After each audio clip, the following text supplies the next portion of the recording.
皆様、こんにちは。宇治原実です。日本を元気に。日本人の美徳チャンネルです。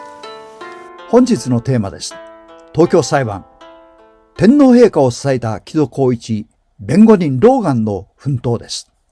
マッカーサーは昭和26年、1951年5月3日にアメリカ上院軍事外交合同委員会で証言をしました。その証言の中でも特に注目すべきことは次の部分です。したがって彼らが戦争に飛び込んでいった動機は、大部分が安全保障の必要に迫られてのことだったのです。ところが、日本のマスコミはこのニュースを一切報道しませんでした。それ以降も現在に至るまで新聞や地上波のテレビがマッカーサー証言を取り上げたケースはありません。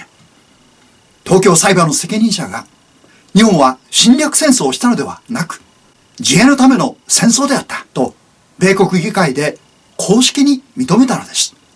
このマッカーサー証言の出所が本日お話しいたしますローガン弁護人の東京裁判における最終弁論の引用であったことは実に驚きですね。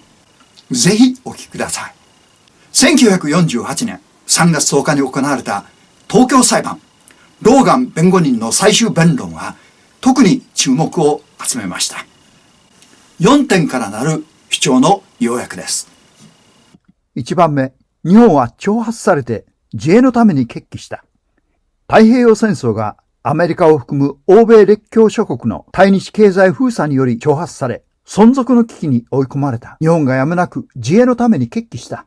そのような自衛のための行為は、1928年パリ不戦条約に照らして侵略戦争に当たらない。2番目、日本経済は戦争を目的として計画し発展したものではない。日本は資源の乏しい小さな島国に多くの人口を有し、国民はつつましく平和に暮らしてきた。産業の振興は自衛の範囲を超えて戦争遂行の目的で行われたことはない。3番、日本に対する経済封鎖。連合国の対日経済封鎖は順次拡大。経済的圧力は一層強化された。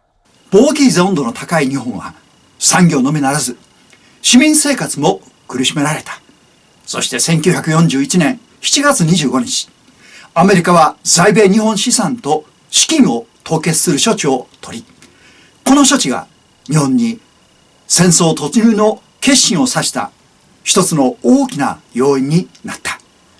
現在のロシアに対する資産凍結と同様です。日本特有の忍耐力をもって争いを平和的に解決しようと忍耐強く交渉したことは永遠に日本の誇りとするに足るものである。4番目、日本に対する軍事行動。連合国が経済封鎖に加えて対日戦争計画、オレンジ計画を作成して開戦の準備をなんと44年前から進めていた。軍事的にも日本を激しく挑発し大きな脅威を与えた。日本海軍の真珠湾攻撃が戦争を誘発させたのではなく、この点は非常に大切な点だと思います。日本に対する経済封鎖が戦争を誘発させた。引用はウォームコールドのブログ、敵国から来た弁護人です。マッカーサーは日本の無実を東京裁判の判決前に内心では確信していたのです。彼こそは歴史という法廷において真実に対する反逆罪で告訴されるべきではないでしょうか。また、未だ日本は侵略戦争をしたアジアの国々に謝罪が必要だという方々は何と弁解するのでしょうか。ローガンの最終弁論は次の言葉で締めくくられています。被告たちの決定は祖国にとって生きるか死ぬかの決定でした。そして彼らは祖国を愛していました。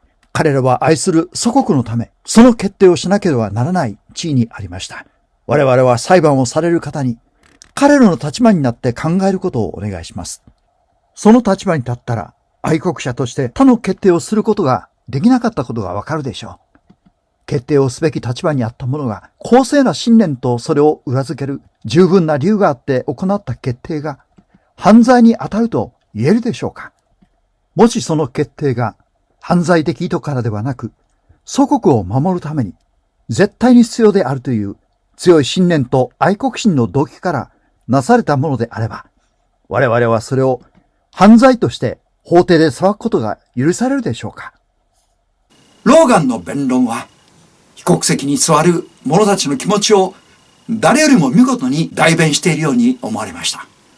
ローガン弁護士が弁護を担当した木戸は、この日の日記に次のように書いています。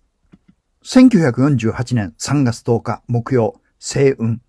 法廷ではローガン氏が経済封鎖について弁論をなした。非常によくできており、日本がやむにやまれず追い込まれて戦争なすに至る事情を詳細に述べ、被告らは愛国者であると結論した。アメリカ人であって、よくあれまで言ってくれた、と皆感激していた。慰められたということです。よかったですね。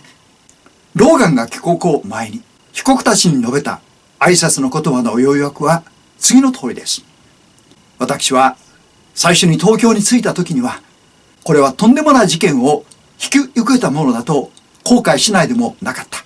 しかしその後、様々調査、研究をしているうちに、私どもはアメリカで考えていたこととは全然逆であって、日本には20年間一貫した世界侵略の共同防御なんて断じてなかったことに確信を持つに至った。